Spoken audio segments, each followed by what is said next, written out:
Ja, vi er velkommen til husmøte I kvöld, og jeg legger stunden I Herrens hendur.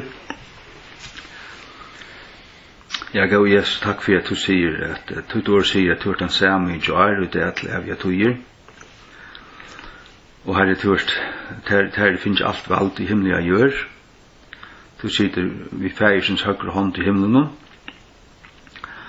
Og vi vet at hvor tøy vi lever I, og hva det stender for framman, men vi sitter også, vi vet også til at du skal komme atter. Det er veldig trångt, og når bortsett ikke være akkurat det her, hvordan det kommer å gjenge opp til å få det sitte.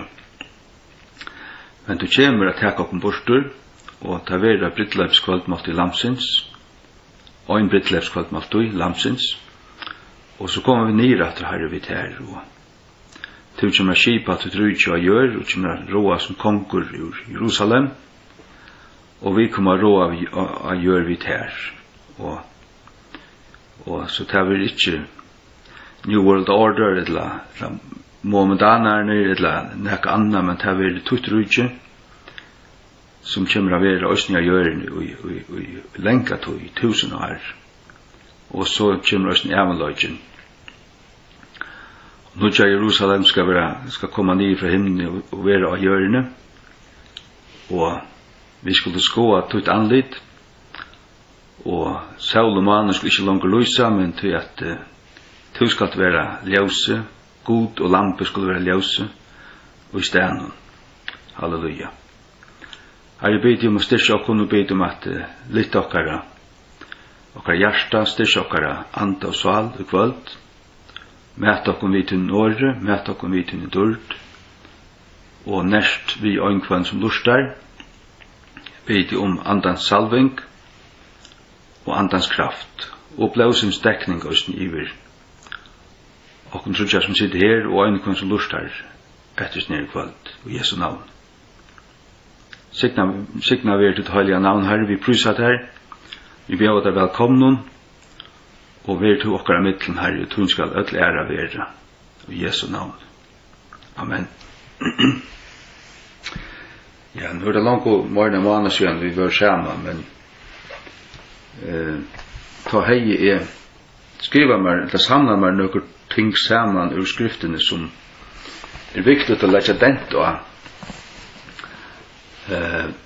Bæg som nøy frelster, men også ikke øyne på en tryggvand I alt at minnes til å hava som først ting, og også bare at nevna det etter testament før Jøkken sørst. Det første var at stund av mjölk årsins, for Peter 2:2. Som nøyfødd pinkebøten, stund av mjölk årsins, at hit med å vakse herav. Det er altså mjölk årsins, at året som mjölk for okkara andlige mennesker, og av tog veksa vidt, for Peter 2:2. Og Jesus sier, «Mæver skal ikke liva brei I øyne, men hverjen året som utganger ur munnen Guds». Matteus 4:4.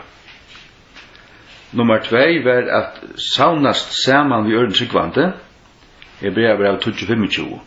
Og tann áminningen stendur som pastor òsni av suttja at dæver narskast. Så mykje meira som du suttja dæg narskast,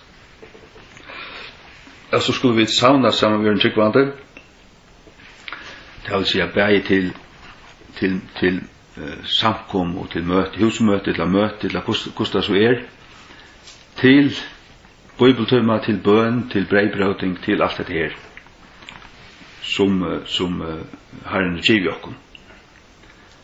Og ja. Nummer 3 det som apostlan heldur fast og gjerningen apostlan 2:42.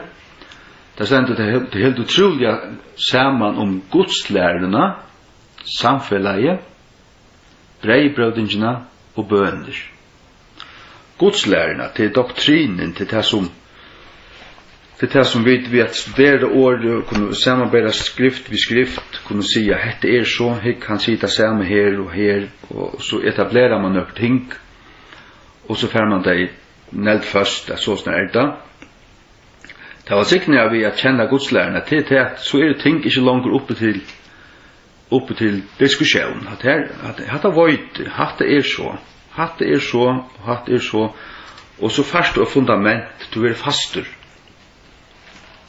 Samfunnet til sånn samfunnet tar høyla, og til at samværende, kan man sige. Brei brautingen til det som vi som gjør hver vi til sammen. Og bøner. Og nummer 4 var brei brautingen ser stakliga.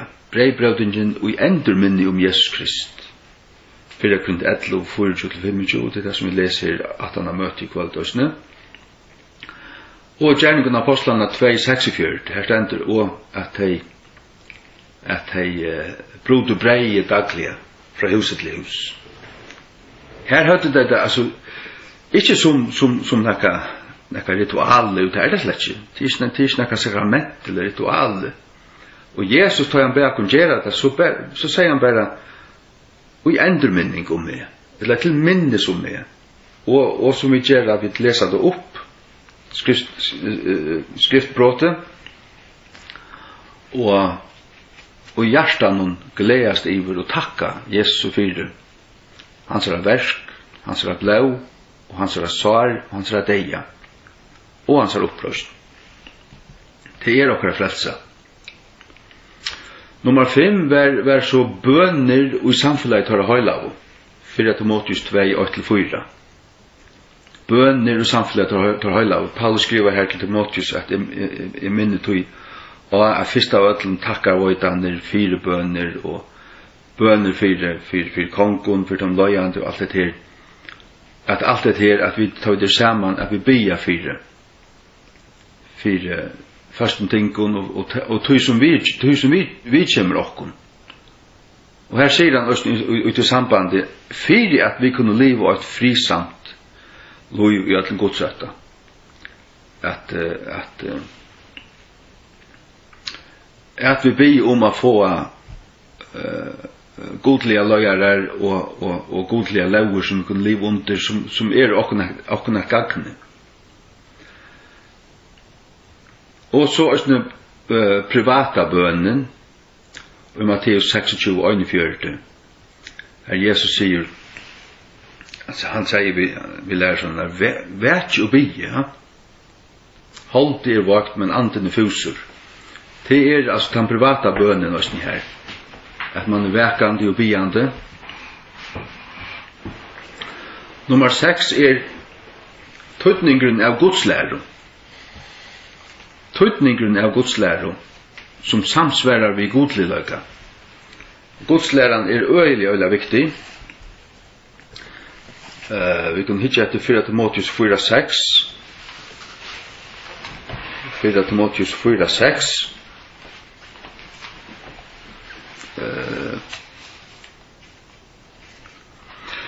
Men 4:16, 4 Timotheus 4:16 til 7:22 først. Paulus skriver til Timotheus her, 22 først. Gjev gætur etter ter sjálvun og etter godslærerne. Halt áfram ui tøymun, så jeg vil gjøre hetta skal du frelsa bæði til sjálvan og teg som høyra til. Altså anse etter ter sjálvun og anse etter til at gjev gætur hugsa godslærerne, minst til henne. Så jeg vil gjøre hetta skal du frelsa til å si at jeg frelst, men løya deg áfram og ratta løy. Ikke for av kaus. Bæði til sjálvan og til som høyra til. Så til læran, men hvis det ikke er det vers 6 også, om du setter brøverne i endurminning om disse ting, skal du være en gaur tjener i Jesu Krist, nørdur opp, det vil si styrstur, nørdur opp i troar åren, og av gauar godslæro, hver du hever nått. Ja, nørdur opp til å si få næring, så at man vekser, og i troar åren, det vil si troar jottan, eller det som året sier som høyt, men og av gauar godslæro. Halleluja. Ja. Og godslæren skal samsværa vi godlig løyga. 4 Timotheus 6:3. Det point her. 4 Timotheus 6:3. Altså i 24. Om nekar mevur fralæri ørvuse, og A8, eller J er ikke 4, A8 i øy til heilnæmra åra, enn ta åra vår Herre Jesu Krist, og til godslærerna som samsværande vi godlig løyga. Han hastaurur, vitandi ontju, men sjukur etter spurningun og årastrujun, av hverjum som øvund, strui, utkjeldanir, andre ildgrunnar så vi Men det vil si at du skal læra, altså du skal jotta fyrir heilnamon årun, og årun var Herre Jesu Krist, og til godslærerne, du skal jotta fyrir godslærerne som samsværande godlilega, ikke samsværande vi teimaløyse, eller skamløyse, eller som gjevur høve til at leve sint og så videre. Men godslærerne skal føre til godlilega. Altså, det er ikke en extreme grace lærer som gjør der løyve til at halda av fram at drekka, halda av fram at liva som du gjør det i året, men du kommer inn en halganar ved, og Guds nøye stendur tja Titus, at Guds nøye oppvenner okkon til at evnåta godløyse, ja, Titus og point her. Titus 2:11 syn 294.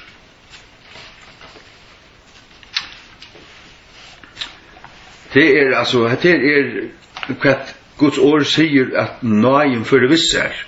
Nøyen ikke bare et sjål for det avframhaldende synd.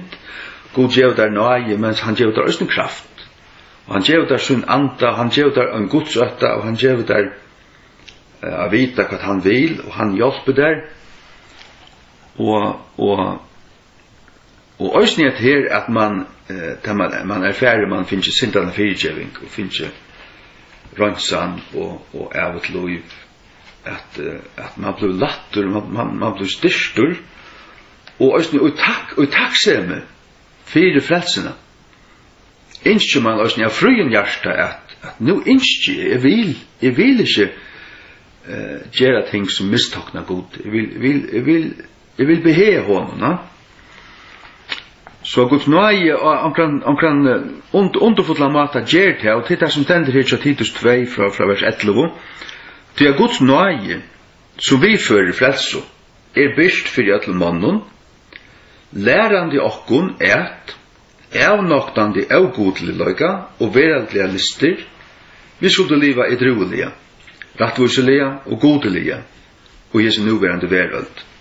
Så Guds nøye lærer okkon at vi skulle avnokta av godliga og veraldliga lister, avnokta til seg fra seg okkon, skjer okkon avfra.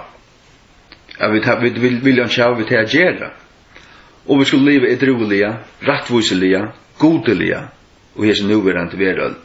Vantandi etter hinnes selvevn, og hinne dårdmiklo byrsting hins mikla gods og frelsar av vår Jesu Krist. Men vi vant etter honom, vanta til seg boja etter. Halleluja. Ja. Nummer 6 var at varvøyta Guds år. 17 Timotheus 8:13 og Lukas 11:28. Sælur teg som høyra Guds år og varvøyta til. Varvøyta, goima det. Ikke være en glamskur høyrare, men en gjerare årsins, skriver Jakob Øysne.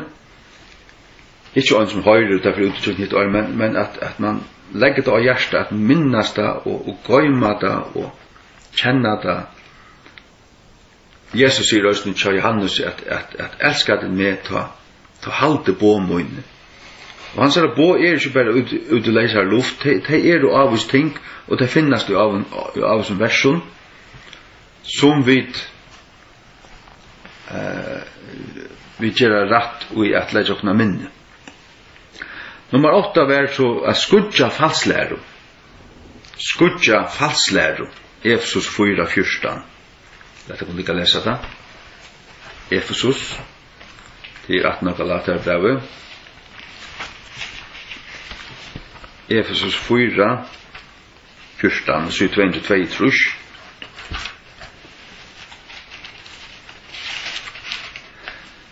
Efesus 4, 14.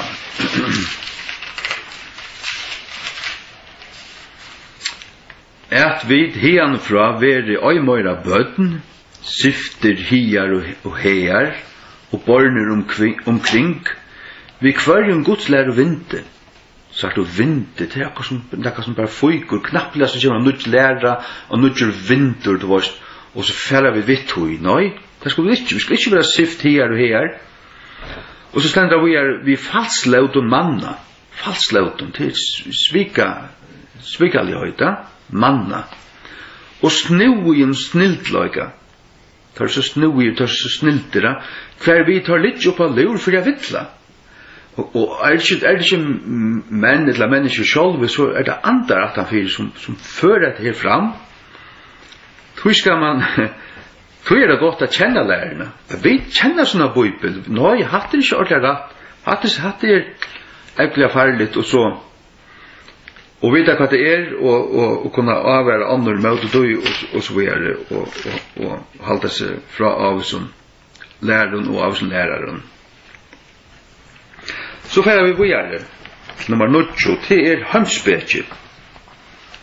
Kolossebrevet 2:8. Heimspekje, det altså filosofi.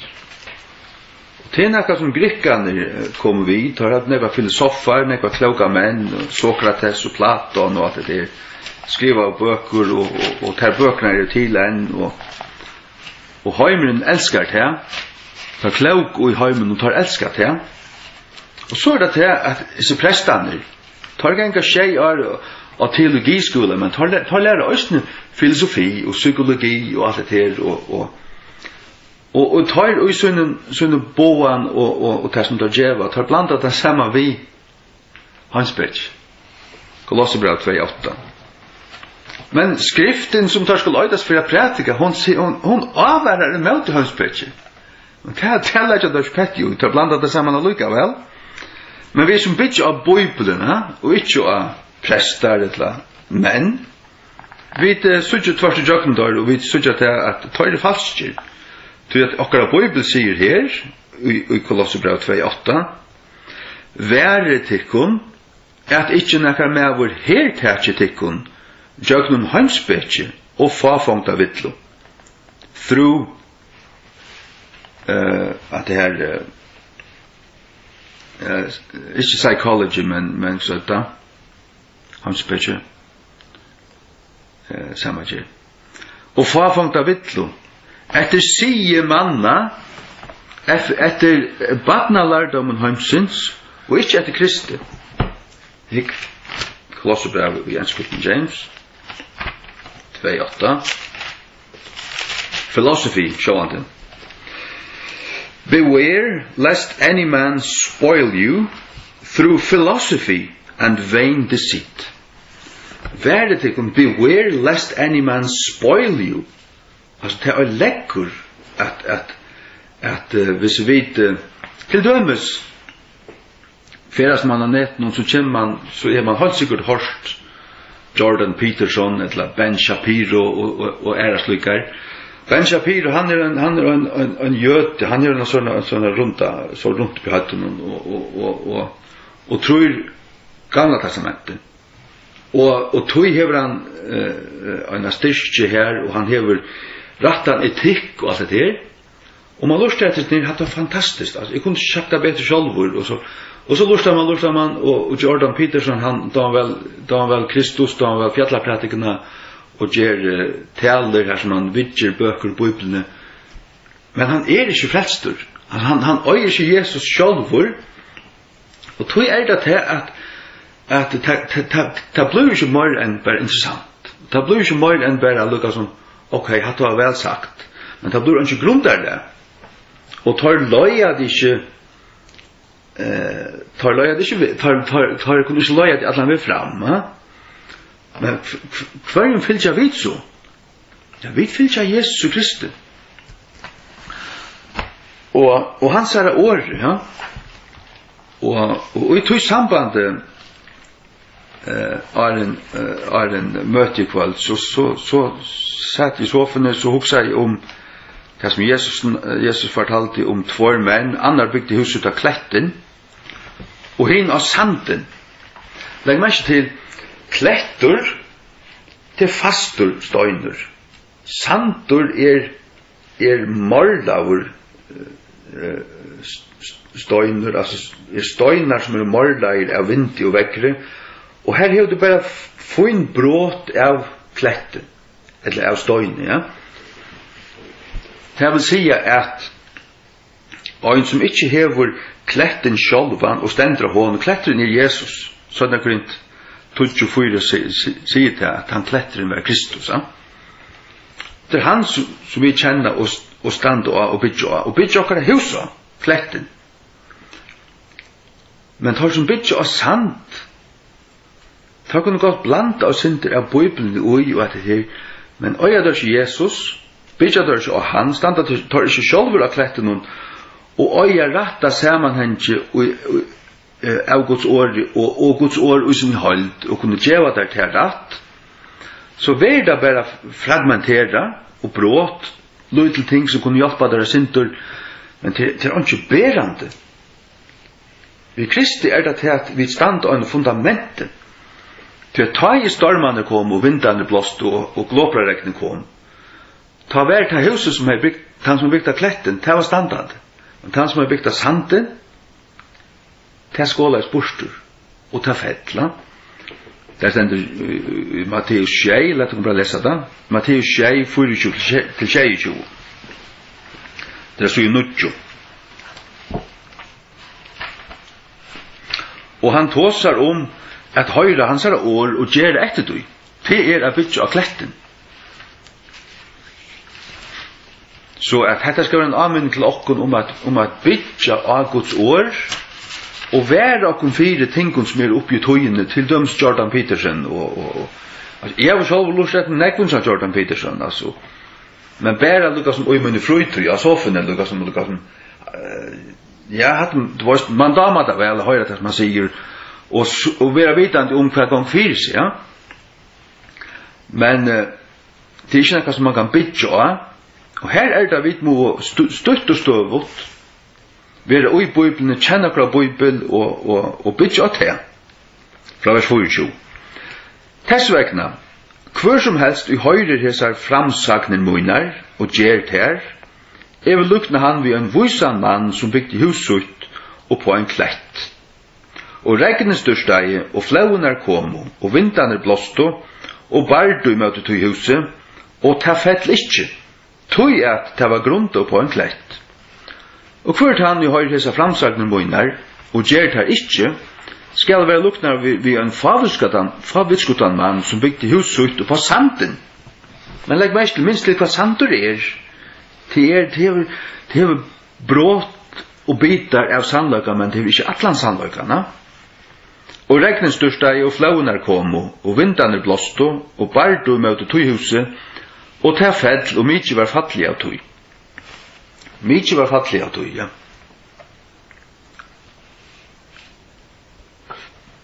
Ja. Så får vi fara vidare. Punkt 20. Væra til fyrir at du ikkje gjerst etterfylgjare av best øynun manne. Særlig han drever folk til sin sjåls, til man ser det.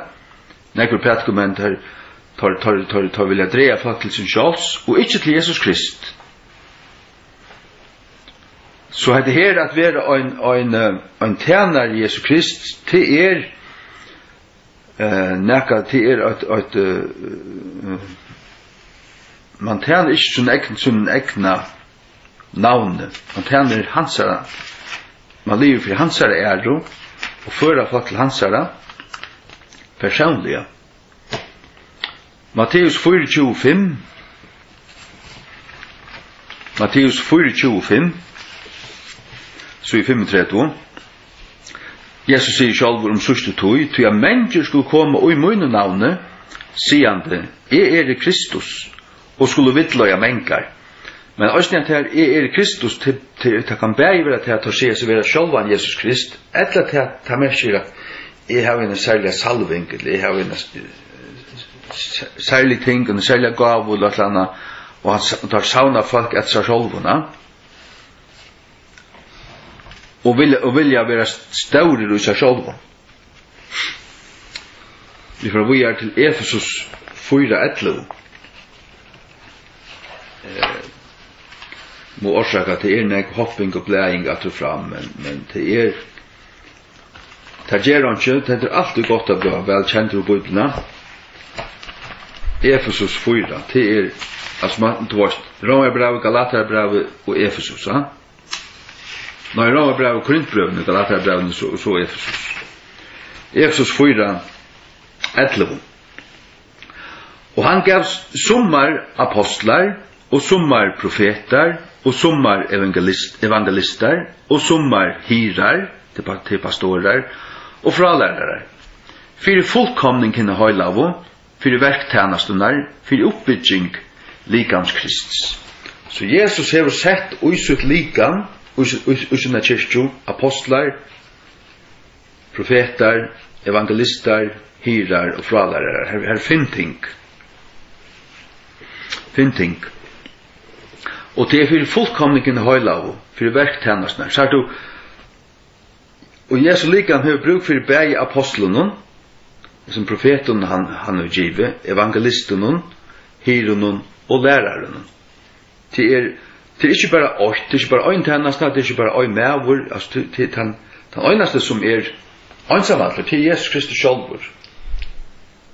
Og så hever han sett, og i sitt kyrkjeli, imsar tennastur og tennarar, men det er alt til å føre til hans herre. Halleluja. Og tar vi kommer til Jesus, så fører han okkur til Gud fægir. Som Jesus sier i Johannes 14:6, veveren og sannløysen løyve, onge mævur kjemur til fægiren, utan vi mer. Så at,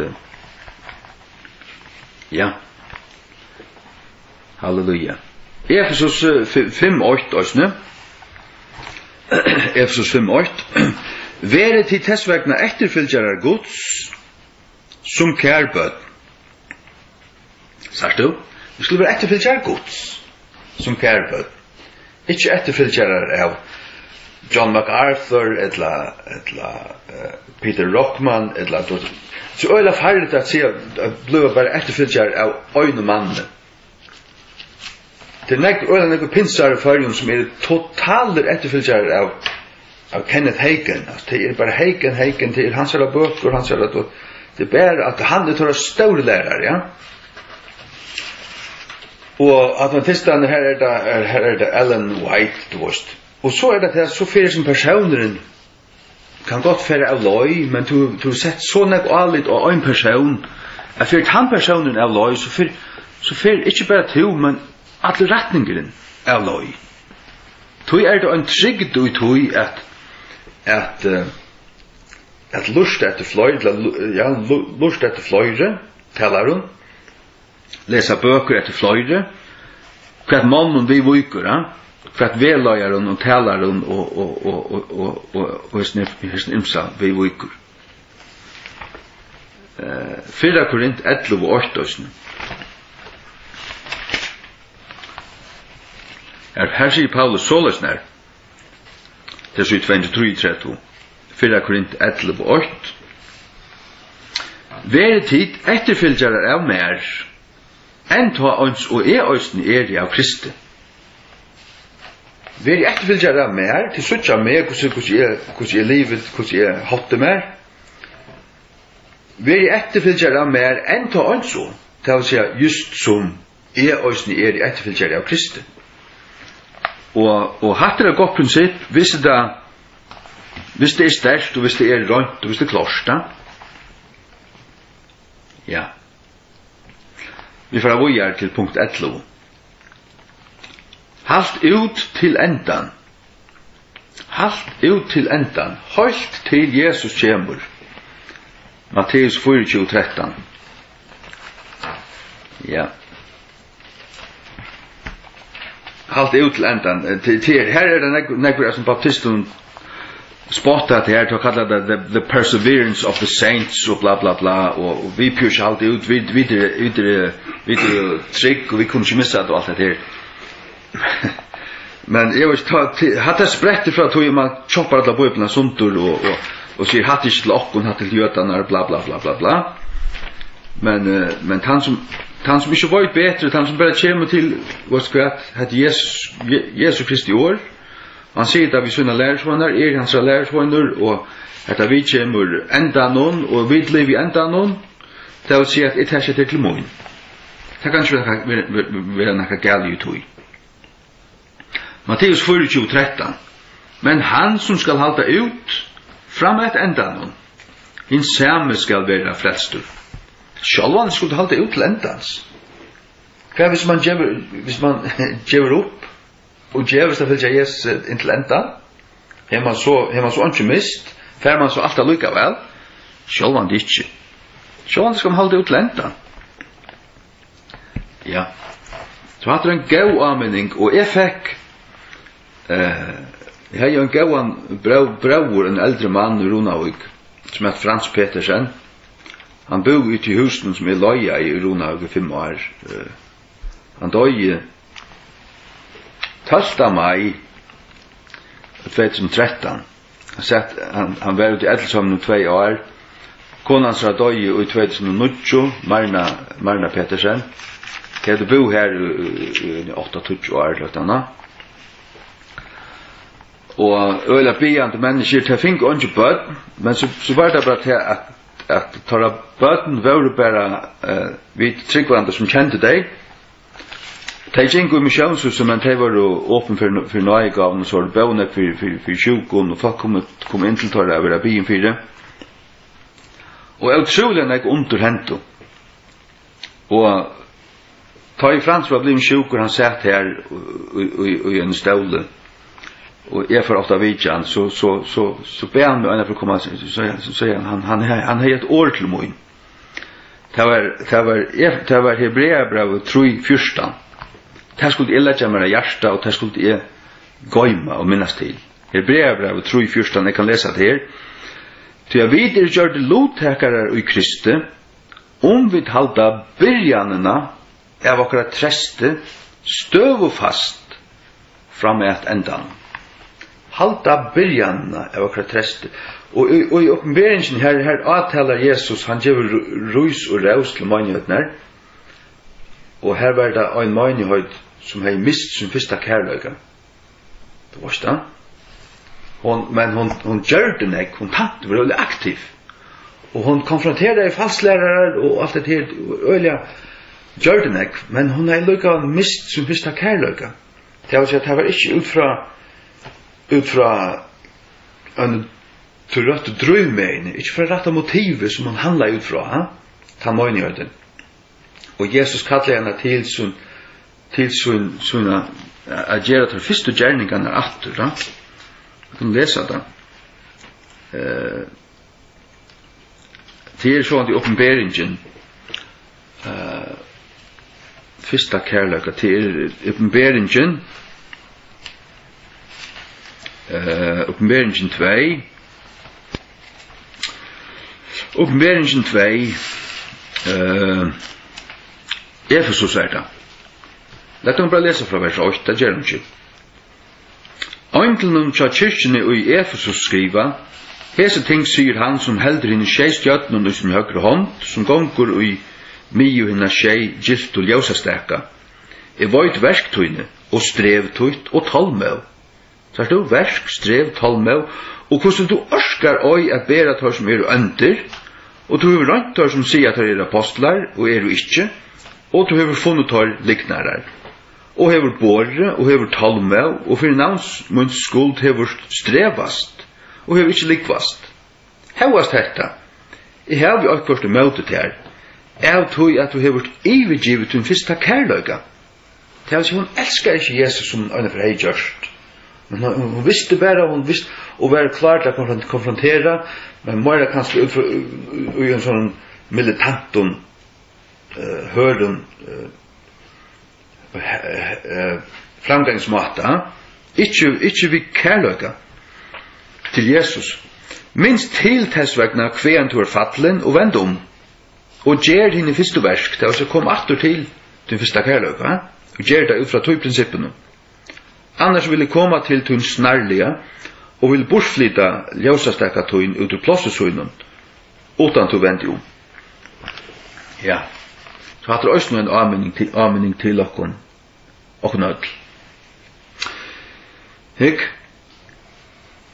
Ja, halt ut til endan, halt til Jesus kjemur. Og boja etter hånden, vanta etter hånden. Hebreabrevet 9:28. Det er jo Hebreabrevet. Det er jo Hebreabrevet. 9:28. Det er så 295. 9:28. Hikk? Jesus kommer etter en falsk som vantar. Det er ikke bojar, men også vantar han koma. Vi bojar etter honom, og vi vantar han koma, at vi vet han skal koma. 9:28. Såløs var Kristus øynafyr offraver til å bæra syndene til mongon, og tøymon og vanta etter honom, skal han byrstast for i ærefyr, utan synd til frelso. Videre det som vant etter honom. Altså, jeg vant Jesus koma. Jeg vant han koma kjøtt. Og til det som heldig med køyrande, at han skal koma, jeg vant han faktisk koma i min lustøy. Det har vi faktisk vant alt mitt liv, at han får komme i min lustøy. Og, ja. Det er spennende. Så er det punkt 12. Hav olje i kannone. Hav olje i kannone, omframt olje i lampene.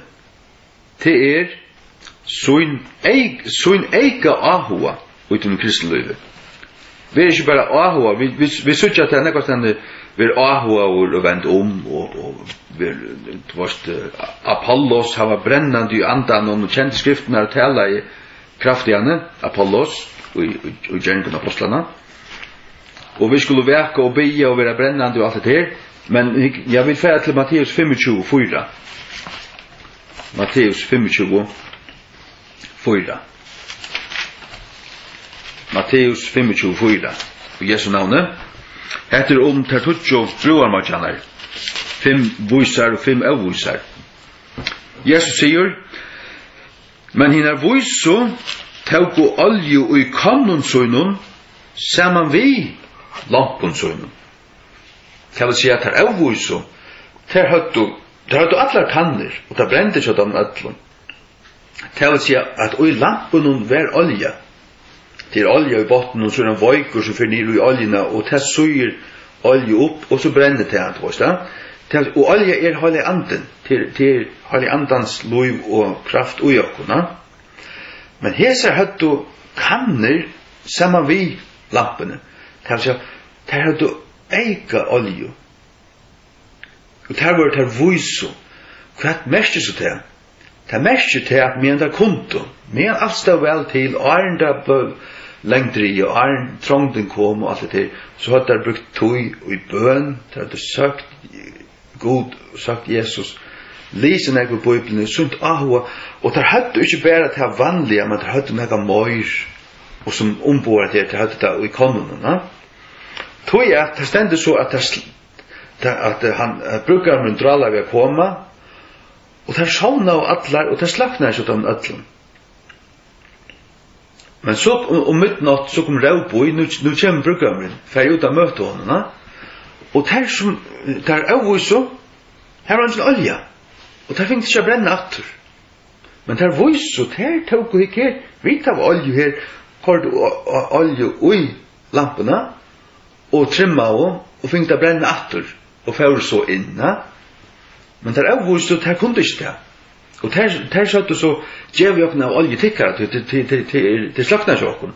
Nei, det er ikke nok til okken og til tikkene, for jeg er heldur til å ta det som selja, så det er det.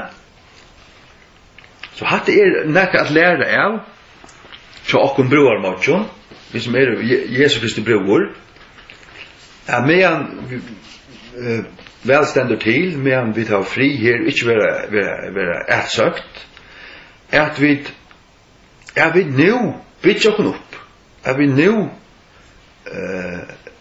gjøre oss sterk, trene oss og alt det her. Så løsner er ta virkelig bardagen, ta trångten kommer, at vi tar vel fire, og ikke lavvøyk og falla fra, og det kommer at kanskje trångten enda til kommer litt langere enn hva vi hadde råknet vi, eller vanta. Så skulle vi gjøre en avmerk. Og ja, halleluja. Vi får videre til punkt 13. Det Paulus bløyer råd til Timotheus her. Vi 4 Timotheus 6.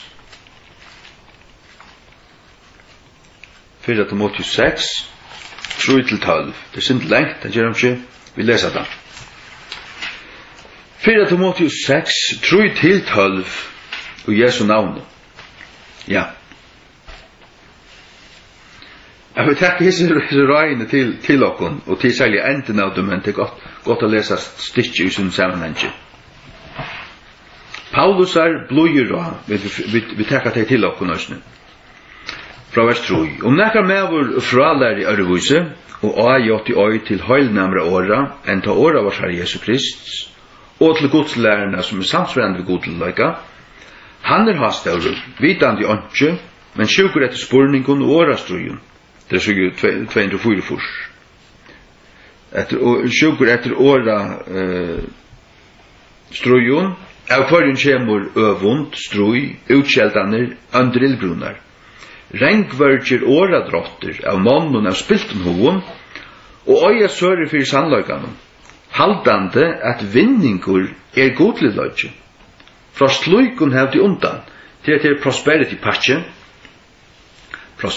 patche, nekkur av pinsen sånn at det er en båskap som det kallar pengabåskapen, at god innskjøtt du skal bli rykur og myggvande til nesten gods første innskjøtt fyrir det, og det halda det av vinningur, Gjerreskur, futjarlig vinningur lik ved godløyga. Det finnes ikke det så det du vil godløyga. Men han sier, fra slukken helt i undan. Men så sier han, men godløyga, vi nøgtsemme, mykjel vinningur. Nøgtsemme, det være nøgte ved det som han hever. Som vi bygger fei, og her djevakon ut det akkurat daglig brei. At vi får daglig, ta ut det her, og Jesus sier det, ta ut det her, daglige føye og klæje, det skulle være nøgt ved det. Vi nøgt seg med mittelvinninger. Så vi førte åndsje inn i hende høym, og det vust, vi kunne bære åndsje ut. Det vust, vi får åndsje vi akkurat ta vi færre. Og her var det mæt og klæje, lærte dem okkur være nøgt der her vi. Men tar som vilja være rujtjer, sagt du hatt et hjertamotiv, tar som vilja, innskjøtt det, fatla inn i frosting og snerro, og inn i mengar faveskulier og skæjelige gynder, som søtja menn og i øyelegging og glætan, tar spittlast av det. Det er peninga altskuren, sagt at det er et hjertamotiv, til hva du elskar hjertan, rævd alls ils, til rævden til alt ilta, som medan sommer gyrnavst etter, tar vi farne skøyver fra trunne, og hava gæta seg sjåvar i djøknun, i mongun sorkun. Men tu, og godsmævur, sagt tu, dette det som vi skulle være. Vi skulle ikke lyse hesten her.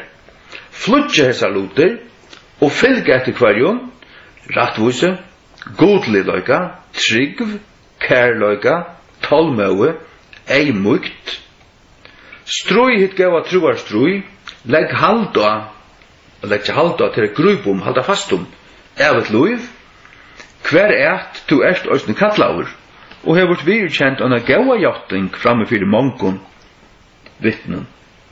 At det var myndelig godt år. Det var myndelig godt, alt det her. Jeg vil flutja fra sånne her, jeg lærer ni her, men vi fylgja etter sånn noen andlige tingum, rettvise, godliløyga, trygg, kærløyga, tolmøve, eimukt. Halleluja. Ja. Så det punkt 14. Studera året og skudja vannhøylagt og fafongt skvaldur. Til 17. Timotheus 2, 15-19. Studera året og skudja vannhøylagt og fafangt skvaldur. Ja. Så i 26 fors, 17. Timotheus 2:15-19. Studera at syna til sjálvan, vi kjentan i fyrir gode. Og en verska mann som tarvast ikkje skammast, rattliga døylande sannløgsåret. Så at han sier studera fyrst, og han sier studera at syna til sjálvan, så det begge det som vi skulle studera til å ikke legge hoen av, til at syna kun sjálv, men hvordan gjør vi det? Jo, han binder det sammen til å holde opp vi at for rett vi Guds åre, at det som vi gjør og ui til at vi verska menn, som ikke skulle ta oss skammast, og det gjør vi ikke tar vi for rett vi årene, tar vi døyla det rett, byta det rett ut, leta det rett opp og så gjør, ja. Det vil si at studeringen knytest også i ett tog. Studeringen knytest at studere året. Og tar vi studere året, så det også at jeg vil også lære å kunne liva rett og være rett stittleir og så gjør. Rattliga døylande sannlagsåret. Så sier han hvor gjør. Men skudja vannhøylagt og fafangt skvaldur, til at tar vilja vaksa et møyre av godlig løyga. Tar som får vi vannhøylagt og fafangt skvaldur. Det skal skudja. Og torra år vil eta som ger en kolebrandur til en kreftsvotler og et slavtøy. Av hverjun Hymenaeus og Philetus. Han nevner vi navn igjen ta. Hverjer vi vujande sannløyganon farne skøyver. Siande at opprørsningen omlien langko og kvalva trunna tja summun. Ja. Det fafangt skvaldur var til som lærer til dømelsesvis sier at opprøsten hei langt verre til sjående ikke rett og ta kvölde trunner som onkon eller som summun. Vers 19 hevast hetta grunnvødler Guds stendur tryggur hevandi hetta innsikle Herren kjenner tår som og hansara og let kvönt han som nevner navn Krists vujja fra misgjer. Det var også det som vi kom inn fra byrjan av at godslæran skal samsværa vi godliløyga. Det vil si hun skal knytast hun skal innihalda føra til godliløyga. Godligan levna, det vil si at du gonger fram og i høylavgjering, du gonger ikke fram som du gjør i åren og kanskje verre og kallar det frelstan til at det er bare så. Man kommer ut for slukon i middelen som er tryggvande at det halder at alt er løft og det er bare det viktigaste at det er bare hett og hett at det gjør det så einfalt og sånn her og så er det ikke en godslærer som samsværer vi godliløyga og her stender det Guds grunnvødder stender tryggur hva er en grunnvødler? Det er annakort du at til grunnvødler og ta hev du den ratta støvo det vil si stender du ikke at til grunnvødler så rier vi tar så også om kletten og sanden hver stender du og Jesus tar han tar om kletten så sier han som høyrer hessa framsøkene munner men ikke gjør det han lyker av en mann som bygde huset ut av sand men han viser han høyrer og gjør av aktar altså han en gjerar i årsins han han som bygger av kletta og her sier han grunnvødel gods stendur tryggur og hever dette innsikle Herren kjenner tår som hans herre du hans herre så du kjent av honom og tvei ting ta nasta tinge lek vant han som nevner navn Krists nevner du hans herre navn er kristen i hans herre ja vuk så fra misgjer vuk fra til å trekte færset han vegen fylk honom til å si gakk smela ved gakk fram i halkan gakk fram i andan vuk fra misgjer ja så hatt av studere året og skutja vannhøylagt og fafangt skvaldur men så er det også 4 Timotheus 8:3-4 du kan lese det også så er bare 8.1 vi er nesten kommet til enda 4 Timotheus 8 3-4.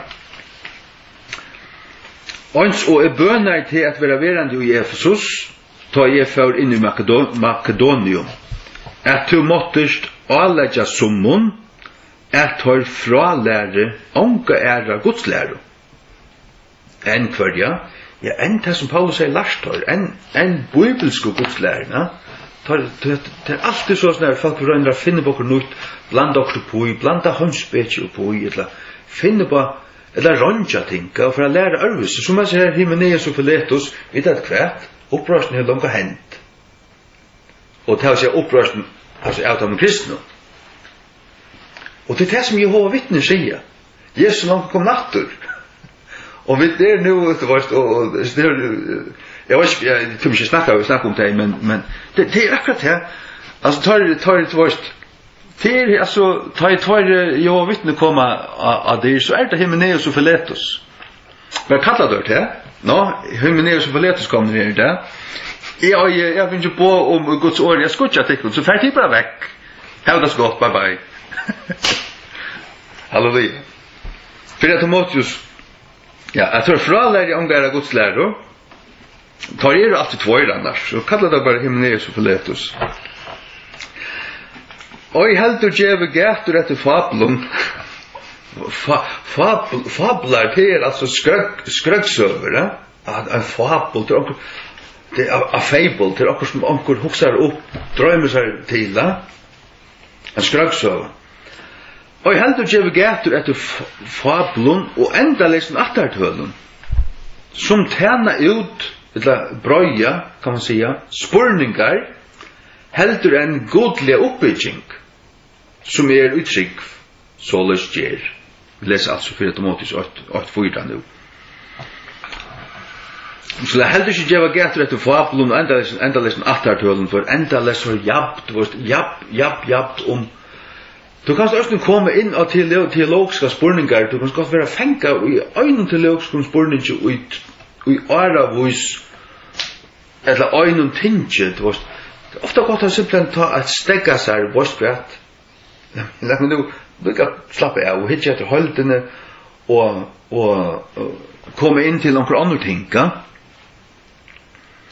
Som tjener ut spurningar, ja. Det er bare ausvære spurningar, og det tjener ikke ut godlig oppbygging. Hva gjør godlig oppbygging? Jo, det er den gode og rette læreren,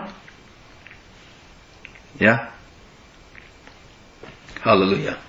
Og så stender her i vers 5, «Nå endamal båsins velvild ut av en røynen hjärsta, og av gauar samvisko, og av trygg av falseiere.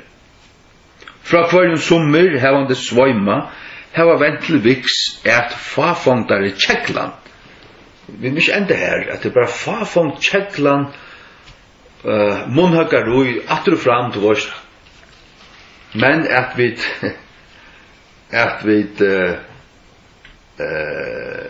halda fast vi heilnama Gudslære, som stender i vers 20, på en del.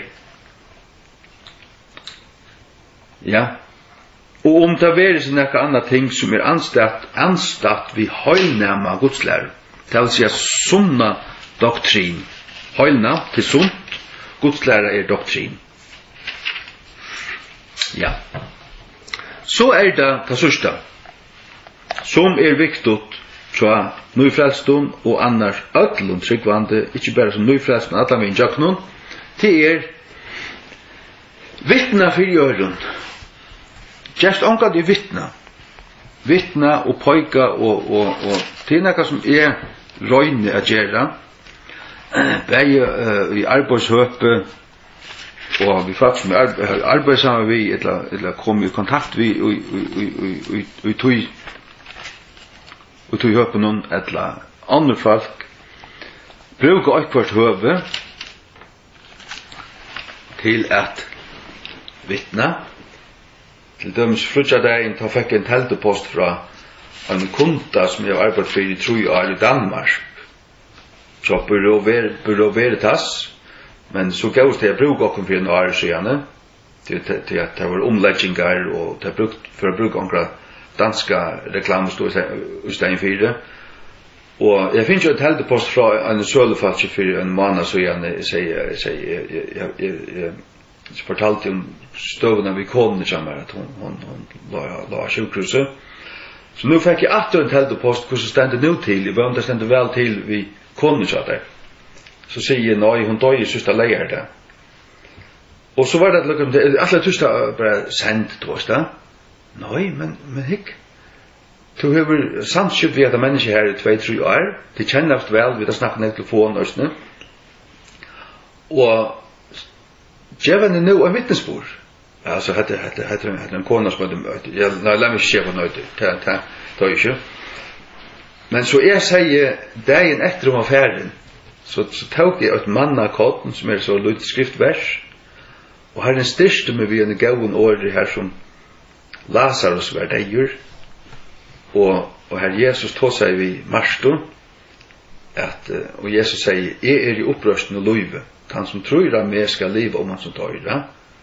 Og så kunne jeg klippa det ut i King James Bibelen, hva det nå i telteposten, og senda det.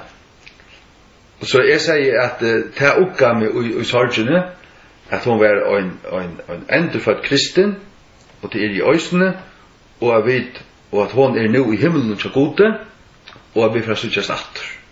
Ta følte jeg, ta grunn til å senda, og da man løyen så snær, så falt man at han akkurat man fri og en glede hikk. Det man skal også løyt etter de røtte løtene.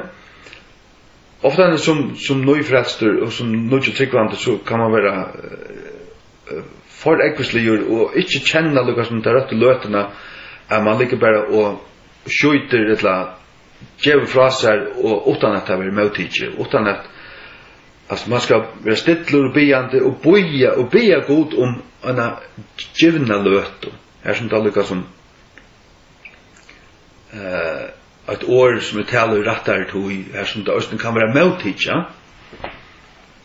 Og så jeg fikk en teltepost atter, og det var lukka som skilte til at dette var fæta og hårst og møtidja, og var det som et år som kunne såast, du vet. Man var også danskar og til øyla vantryggvante og avkristna, men at man kan ja, at jeg fikk til høve, og det var faktisk noe som jeg ofte har bøye og bøye etter. Hver jeg vik og gjør fløy og så samskifter man ved en av personen. Og nu var det årginje, men nu fikk jeg akkurat, nu kom til gjøre vittnesboren her. Vittna for i øren, 4 Timotheus 6:12. 4 Timotheus 6:12. Det er nok snakk om Timotheus her bød. 4 Timotheus 6:12. Jeg vet ikke om vi tar langt å lyse til verset, men vi tar det etter her. Strui hit gaua truar strui, legg hald og av et luiv, hver du østen kattlavur, og hever virkjent, og en gaua jatting, framme fyrir mongon vittnum, sagt du.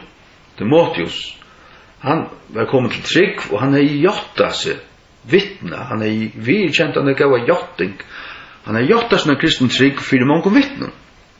Ikke som et ritual, eller konfirmasjon, men han jatta at han troe, framme fyrir mongo vittnen. Det vil si, han vittna. Det øyelige. Jesus sier i Matteus 22:32-33. Lett man lese det. Matteus 22:32-33. Det var faktisk det verset jeg ble frelster. Jeg vet la vi, og det var også Frans Petersen som gav meg et ordre i Hebreabrevet 3:14 som vittna i det. Ute sammen som Rona ut i 1906 som ble til at det kattlet jeg med, og jeg røste meg opp her. Nei, jeg røste meg faktisk ikke opp, men det var en bønnermøte, men jeg gjorde meg da, ble frelst. Det stod i 13. Hver som helst ut skal gjøre meg framfor mannen, han vil også gjøre framfor fergemånen som i himmelen. Gjøre, det vil si kjennast vi. Men hver som helst skal avnokta med framför mannen. Han vil jo også avnokta framför färgmunnen som i himlen. Ja. Kjennes vi Jesus, ikke skammast, men at jotta. Men som vi sier her, at ver stidlur, ver biande, og ikke, gakk ikke fram i holden, men be god om at visa der, og djeva der, og i andan, du føler i andan til du farsnæka, og at du så byr østning god djeva der til røtte løtena, at du ta talar, så er det langt byggen for vidkommande, og ta smyr året inn, til gjør utgaken, halleluja. 17. Timotheus 8:8. 17. Timotheus 8:8. Det er bant her til 25 fors. Skammast to tessvegna ikkje vi vittnesboren varan Herra, 25 fors. Skammast to tessvegna ikkje vi vittnesboren varan Herra, eller vi med. Det tar sig ikkje vittnesboren om Paulus, men vi Paulus sjálvan er det sjálvande. Fenga hans herra. Men vi er til lodtakare i løyingum gledebådskaparins, samsværande vi kraftgods. Lodtakare i løyingum, det er løyingar gledebådskaparins. Ta du gongur inn at kjennast vi Guds år, kjennast vi Jesus, og blir ein som gjever øren vers og sånne, og kanskje kører vers ut av Facebook-profilen, og så først du på en av en møtstøv, det vil spotte over, og det vil en løying her. Men legg mest til, den løyingen, hun er samsværende ved kraftgods. Det vil si at det som gjør der kraft til det, det som vi er opp, det som gjør der kraft til å gjøre det er kraftgods. Vi lodtakar i løyingen glede på skaparens, samsværende vi. Det er noe som er parallelt vi. Det er helt oppi av kraftgods. Du gjør ikke ut i egen kraft. Så er det åpenberingen 12:11. Det sier dere hva vi sikrer vi, hva vi sikrer Satan og heimen vi. Da vi kommer heim, så er det blålamsens og årvittnesborer okkar. Så vittnesboren er øyla viktig, og tog ikke han vi her, at det er vi som er tryggvand. Vi kunne ikke bare heva til okkar i hjersta, og tryggvand, men så var det ikke en auto, ja. Det må vi auto. Og så er det så. Og så ja, så er det så, ja. Men ja. Og tar vunno av honom vi blaue lamsins, og vi åre vittnesborar sunds, og et tria stender her, og tar elska og ikkje lovsøyne et deian. Halt til deian, elska og ikkje lov. Han vil ikke, Jesus sier at han som vil varvøyda sitt lov, vil ha frelsa sitt lov i sin heim, han skal missa det. Men han som misser sitt lov, fyrir munar og gledebådskaperen sætjer, han skal vinna det. Så at være en kristen til ofte et paradox. Han som vil opp, eller han, ja, han må nyer, han må eimujast, og vil du liva, så måst du dodja. Du måst dodja ut av sjálvun for at Guds lov skal liva ut her, ja. Og så videre. Ja. Og at eisen sjálft til at vi er griven vi hånden i døpen, for vi skulle ryse opp til et nytt liv, ja. Halleluja. Så er det også viktig at man blir døpt. Takk lov. Så herre, vi takkar deg for seg stund. Takk for seg anmenningar som alle er drittnar point ur til Norge. Vi kunne lese det og bare lese det ut akkurat som det stendur. Helt fra byrjan av, som vi løser oss her i Hebreabraven 3:14, at vi skulle halda støvfast okkara treste, som det var i byrjan, helt fram et endan. Således vi rådfest, sånn vi ut her, Jesus. Og vi må halda ut til endan, og vi sikra Satan vi tøynum blaue, tøynum døyra var blaue, og vi åre vittnesborar okkara. Det okkara vittnesborar ikke nekka av okkur sjálvu, men det en vittnesbor det. Det at kjennast vi det, at brøya kunnlegan det og årium det ut til andre, således når bergast vid, så snart vinna vid av Satan, og i en krukstøv det så snart du måste omgå til tretja, man kan ikke tretja og vise seg vøykan, men man vise seg sterkan.